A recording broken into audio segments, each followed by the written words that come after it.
Hello guys, আজ বানালাম তিত করলার পাকোড়া।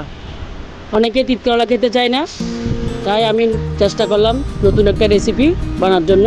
প্রথমে ধুয়ে এরকম পাতলা পাতলা করে কাটতে হবে। পরিমাণ মতো ময়দা, বেসন, চালের গুঁড়া, চামচ হলুদ, চামচ জিরা,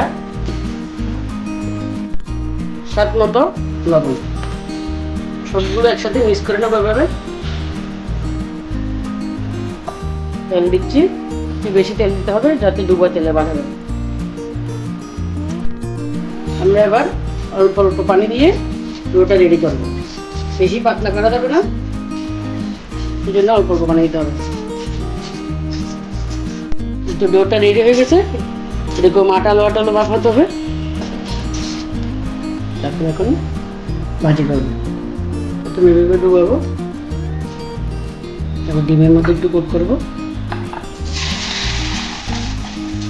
এইভাবে সবগুলো কোট করে তারপরে ডিমের মধ্যে এভাবে কোট করবেন। ছেলে বুড়ো সবাই খেতে চাইবে, অনেক ফুসফুসে হবে, তিতা ভাবটাও লাগবে না। এরকম মৃদু আছে আস্তে আস্তে বাঁচতে হবে এপিট উপিট।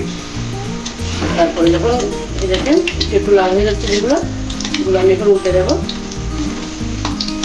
একটু সুন্দর কালার এসে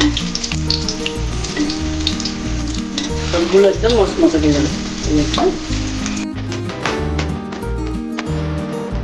লাল লাল করে দিয়ে দিতে হবে।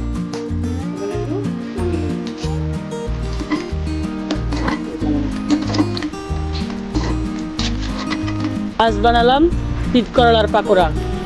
অনেকে তিত করলা খেতে চায় না, তাই আমি চেষ্টা করলাম নতুন একটা রেসিপি বানার জন্য।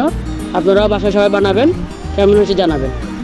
আর রুমিস রান্নাঘর সাথে থাকবেন এরকম নিত্য নতুন রেসিপি পাওয়ার জন্য। লাইক কমেন্ট শেয়ার করবেন। সবাই ভালো থাকবেন।